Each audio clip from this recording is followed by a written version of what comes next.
Hospital erupts in tears as boat collapses after Oates' tragic diagnosis. The sterile silence of the hospital corridor shattered tonight as devastating news rolled like thunder through the halls. Oates' latest diagnosis was not one of hope, but of heartbreak. Doctors revealed that his condition had taken a tragic turn, dashing the fragile optimism that had flickered in recent days. But it was not only the diagnosis that left people stunned.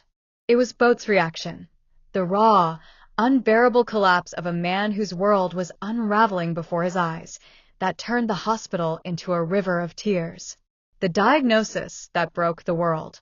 After hours of tense waiting, the press conference began. Doctors in white coats filed in, faces grave, and the air grew heavy with dread. Cameras rolled, reporters scribbled furiously, but the only sound that mattered was Dr. Surin's trembling voice. He looked down at his notes, then raised his eyes to the audience. "We regret to inform you," he began slowly, "that despite our relentless efforts, Oates' condition has worsened. The latest scans reveal irreversible complications. His chances of recovery have diminished severely." The words fell like knives. Gasps erupted from the crowd, reporters' pens froze mid-scribble, and outside the building, hundreds of fans held their breath as the announcement was live-streamed across giant screens. And then came the final blow. Oates may never regain the life he once knew. Even if he survives, his future will be marked with limitations far beyond what we had feared. Boat's collapse. Boat, seated in the front row, clenched the crumpled handkerchief in his hands until his knuckles turned white. For days, he had prayed, begged, and bargained with the universe.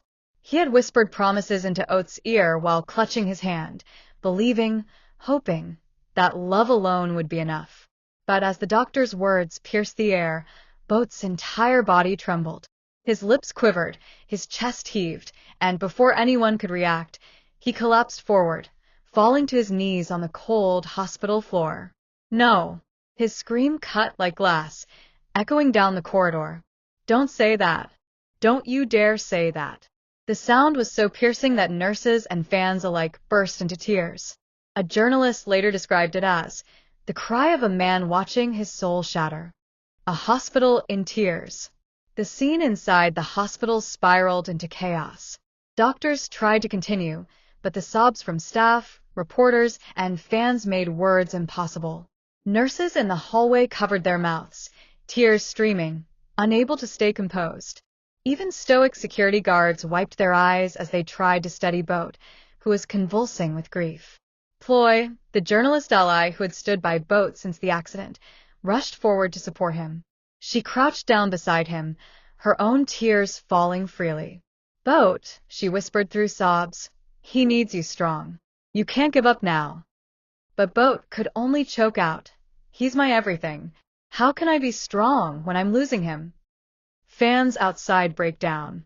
Meanwhile, outside the hospital, thousands of fans who had been camping for days erupted in wails as the news filtered through. Some collapsed to the ground, clutching posters of Oates to their chests. Others held candles that flickered in the night wind as though even the flames themselves were mourning. A live stream captured one fan fainting into the arms of strangers after hearing the announcement. Another showed a group of young women singing Oates and Boat's duet through sobs, their voices cracking but refusing to stop.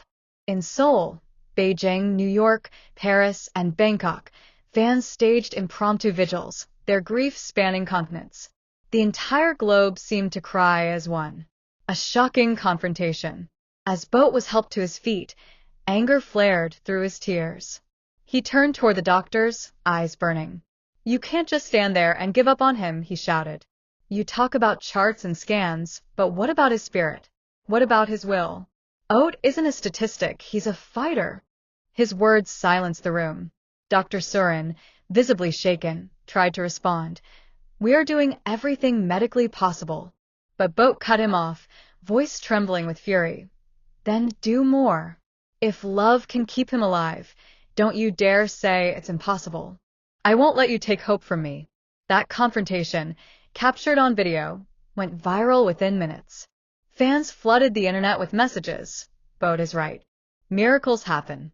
Don't give up on Oates. Hope is stronger than medicine. The weight of memories.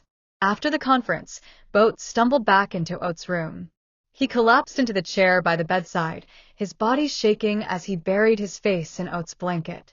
Memories flooded him, of the first time they held hands backstage, of Oates' laughter echoing in rehearsals, of whispered promises to never let go no matter how difficult the path became.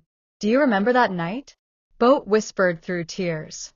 "We said we'd face everything together. Don't you dare leave me to face this alone." He pressed Oates' still hand to his heart, sobbing into the silence, unaware that nurses outside the door were crying as they listened. A nurse's testimony. Later, one nurse admitted, "I had to turn away." The way Boat held Oates' hand, it was like he was holding on to life itself. "We're trained to be strong in these moments, but that broke me." Another added, "In that room, it felt like the air was thick with love and grief. I swear, if love could heal wounds, Oat would already be walking." Global reactions. Within hours, the heartbreaking footage spread worldwide. Hashtags like #PrayForOat, #StayStrongBoat, and #MiracleForOat dominated social media. Celebrities joined the wave.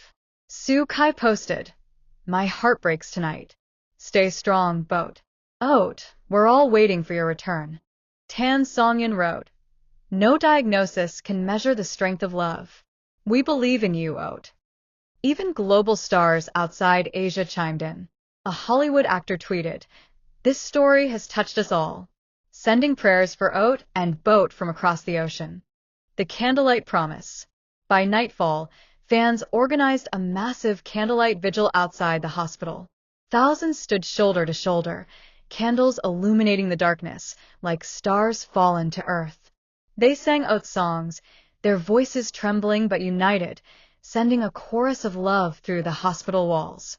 Boat, escorted outside briefly by Ploy, saw the sea of flickering lights. His chest heaved, fresh tears streaming, but for the first time since the diagnosis, he whispered, "We're not alone." He pressed his hands together in a prayer gesture and bowed deeply to the fans, his body trembling with gratitude.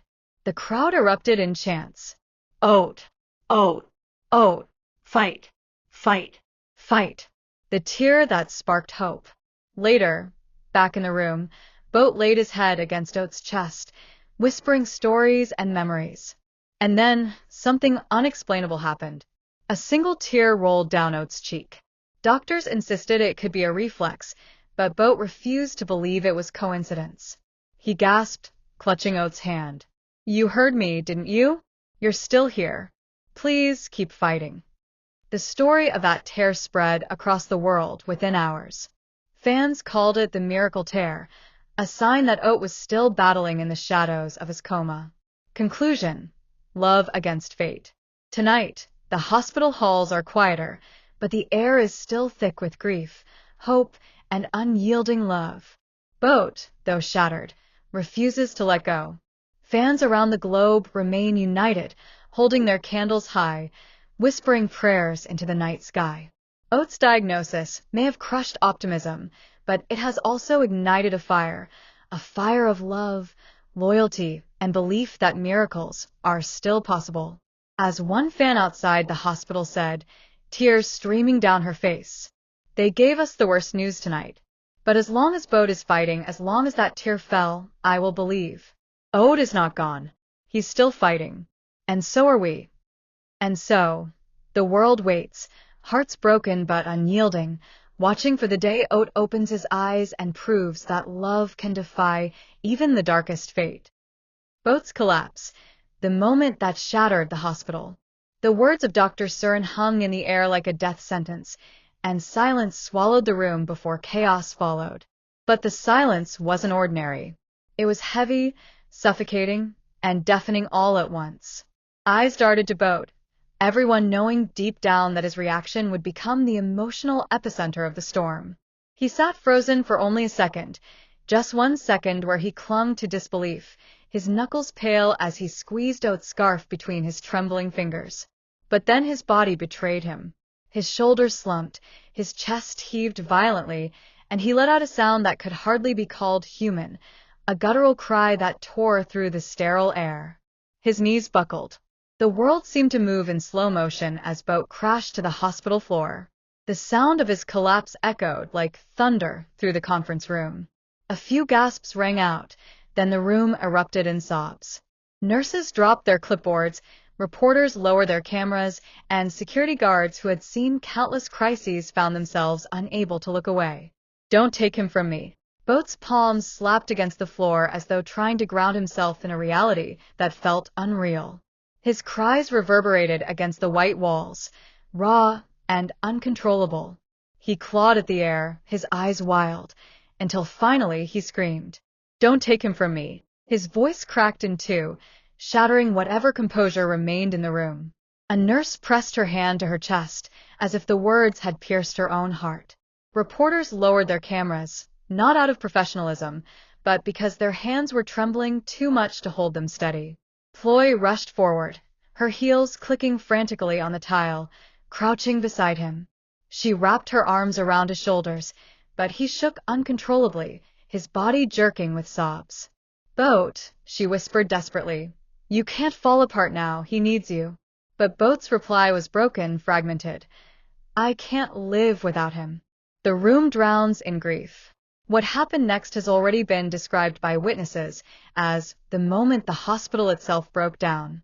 Doctors wiped tears discreetly, their white coats stained with grief. A security guard who was supposed to hold the perimeter abandoned his post, stepping forward to help lift Boat from the floor, tears streaming down his own face.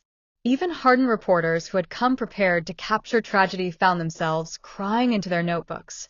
One journalist later admitted, "I've covered wars, fires, and disasters, but I've never heard a cry like that." It wasn't just grief. It was the sound of a man whose soul was being ripped out of his chest. Nurses outside the door. In the hallway beyond, the staff who couldn't enter stood still, their stethoscopes hanging limp. Many pressed their faces into their palms. Some leaned against the wall for support.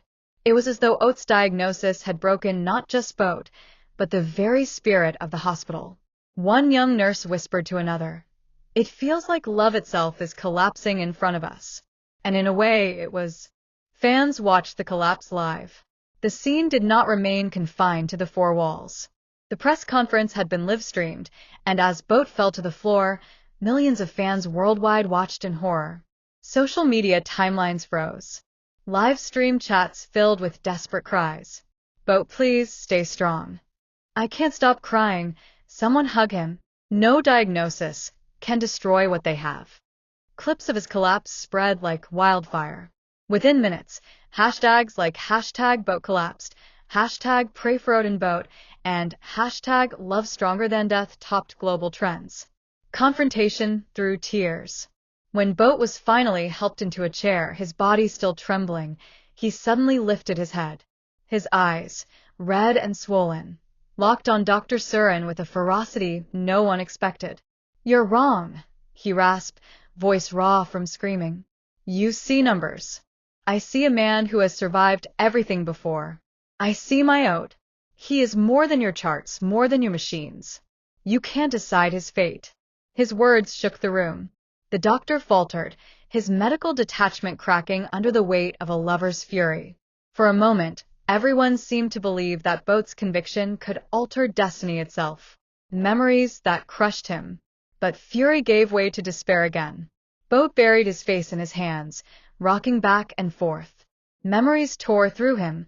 Oates' laughter during rehearsals, their whispered secrets in backstage corridors, their pinky promise under the moonlight that no diagnosis, no fate, would ever tear them apart.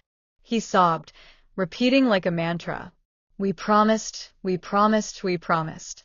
And every repetition deepened the ache in the room, until even cameras shook from the tears of the hands holding them.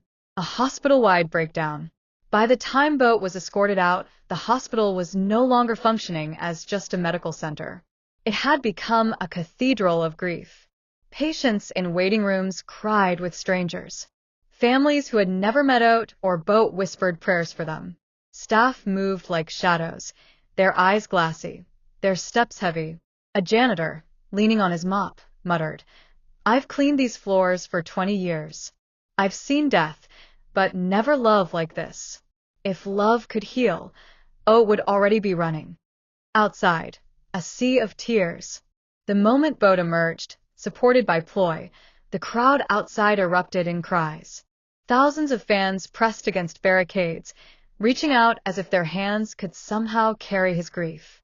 Some fainted, others clutched photographs of Oat, while many simply fell to their knees, sobbing into the pavement. Boat, weak and shaking, pressed his palms together and bowed deeply, his tears falling freely. Fans screamed his name, not with adoration this time, but with solidarity. "We're with you, Boat. Don't give up." The unforgettable image. A photographer captured the moment. Boat collapsed in Ploy's arms, tears streaking down his face, with a candlelit sea of fans visible through the hospital's glass doors. That image went viral instantly, hailed as the picture that broke the internet. It wasn't just a photograph. It was love, grief, and humanity captured in a single frozen moment. Conclusion: collapse that became strength. Boat's collapse was more than a breakdown. It was a mirror reflecting the pain of everyone who has ever loved and feared losing that love. It was a collapse that made the world stop and cry with him. And yet, even in his weakest moment, something unbreakable shone through. The certainty that love, no matter how shattered, still fights. As one fan outside whispered through her tears, Boat fell, but he didn't fall alone. We all fell with him. And together, we'll rise again for Oat.